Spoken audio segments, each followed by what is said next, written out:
Hello. Some cancer treatments require the patient to go home with an electronic infusion pump called a CADD pump. The most common problems encountered by patients include needle dislodgment, upstream occlusion, downstream occlusion, and reservoir volume 0. While using the CADD pump, an alarm may go off. This lets you know that there is a problem, and the screen will tell you what's wrong. If you hear a two-tone alarm and see a blinking amber light, it means that delivery has stopped. Read the message on the display to see what is wrong. We are going to walk through how to respond to these various problems. Needle dislodgement or leaking. If your needle has become dislodged from your port, immediately activate the needle safety. Or if you have noted fluid leaking from the cassette, bag, or tubing connections, stop the pump, clamp the lines, and call the office for further guidance. To power off the pump, press the power button on the side of the device and follow screen prompts. You may also open the top of the device and remove the batteries.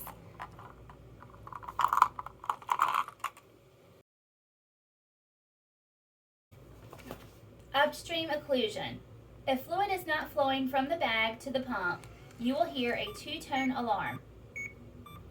The amber light will blink and the pump will display upstream occlusion.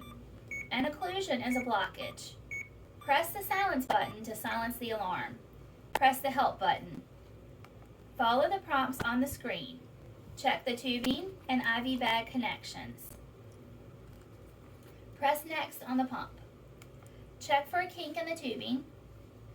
Press next.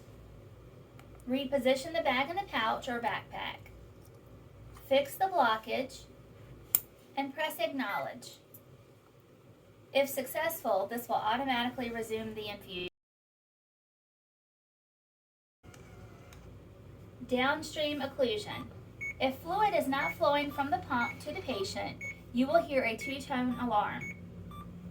The amber light will blink and the pump will display downstream occlusion. Press the silence button to silence the alarm. Press the help button. Follow the prompts on the screen. Readjust your position and press next.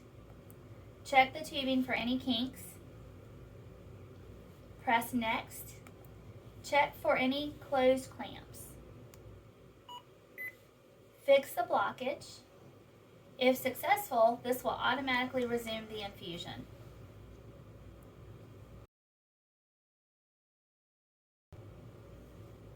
Infusion complete. When the infusion is complete, the bag is empty and the screen will show reservoir volume is 0, pump stopped. When this occurs, press silence on the pump and then acknowledge. Power down the pump and report to your scheduled appointment for your pump disconnect.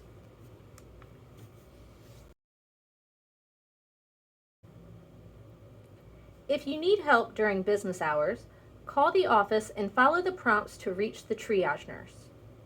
If you need help outside of business hours, call the office and inform the operator that you have a home pump that you need to troubleshoot.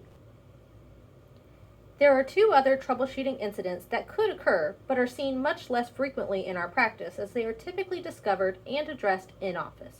These are battery depletion and cassette trouble. Battery depletion. If the screen is dark or blank and there is no sound, it may be in power save mode. Press the select button to awaken the screen. If that does not work, the batteries may have been installed backwards. Review the procedure for installing batteries and be sure to match the polarity markings on the top of the pump. If there is still no power, the batteries may be completely depleted. Install new batteries. These are some of the error messages that may show on the screen to indicate battery problems. They include battery low, replace battery, battery depleted, and pump stopped. You will also hear two-tone beeps.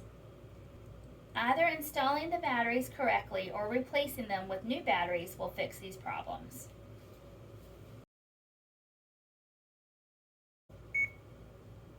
Cassette trouble. The pump will not start without a cassette securely attached. You will hear a two-tone alarm. The display will show cannot start pump without a latched cassette. Press silence to silence the alarm and acknowledge to clear the alarm on the screen. Then unlock the cassette latch and attach the cassette. Follow the prompts on the screen to resume the infusion. You will not need to reset the reservoir volume or prime the tubing.